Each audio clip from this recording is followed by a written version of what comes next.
High temperatures and humidity stress the body's ability to cool itself, and heat illness becomes a special concern during hot weather. There are three major forms of heat illnesses: heat cramps, heat exhaustion, and heat stroke, with heat stroke being a life-threatening condition. And joining us now to discuss heat illnesses is Dr. Ganesh Kini, Medical Director of Inpatient Physicians at Rockingham Memorial Hospital. Dr. Kini, thanks for joining us. Sure, my pleasure.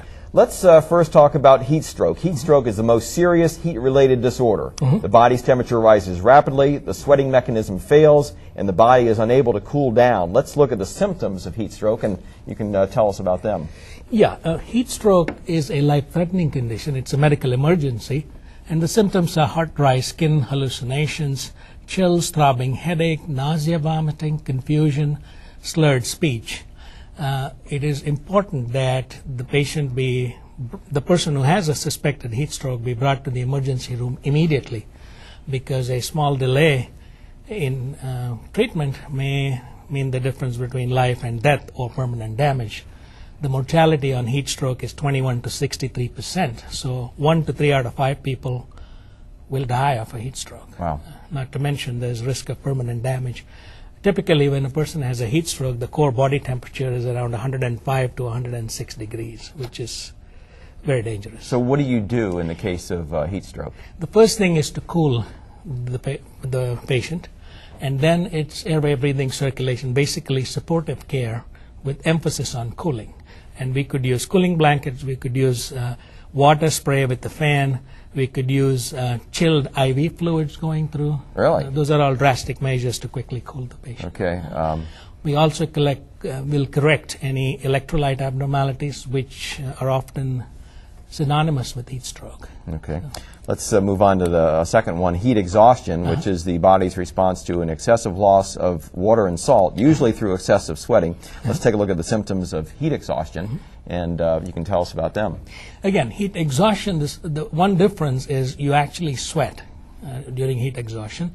And then the other symptoms may be similar to the heat stroke: fatigue, dizziness, confusion, nausea, clammy, moist skin. Heat exhaustion is usually seen in younger people as a result of activity in... Some more symptoms here. Again, you can get muscle cramps as well because of heat exhaustion. And this is seen in the younger crowd on exhaustion, people playing tennis out in a day like today and getting dehydrated, which can lead to cramps as well. Cramps is a phenomenon which mainly results because of electrolyte imbalance, sodium and potassium being the main culprits. Okay, and this is heat cramps, which we actually have a board about that also. And usually the spasms and pain are in the abdomen, arms, or legs? More commonly in the legs and arms, and sometimes in the abdomen. Okay. Yeah. Now, is there any difference between treating heat exhaustion and heat cramps? No, the treatment is the same. For heat cramps, particularly, you need liquids with electrolytes in it. Some of those sports drinks, Gatorade or drinks like that, fruit juice, which has electrolytes that will replace what has been lost in sweating. Okay. And generally speaking, who is more at risk of heat illness? Okay. There are two groups of people who are at risk. The elderly, because they cannot quickly move themselves out of an area where they are hot into a cooler place and then hydrate themselves. And then children are at higher risk because they inherently have a higher metabolic rate, and they have a high what we call surface area to mass index.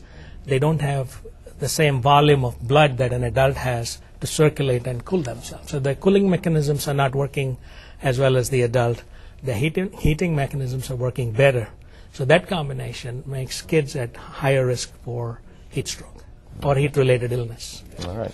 Very good. Well, definitely something to be aware of during this hot spell that we're going through. Dr. Ganesh Kini with RMH, I want to thank you so much for joining us. Sure. My pleasure. And now let's send it to Mel in Stanton.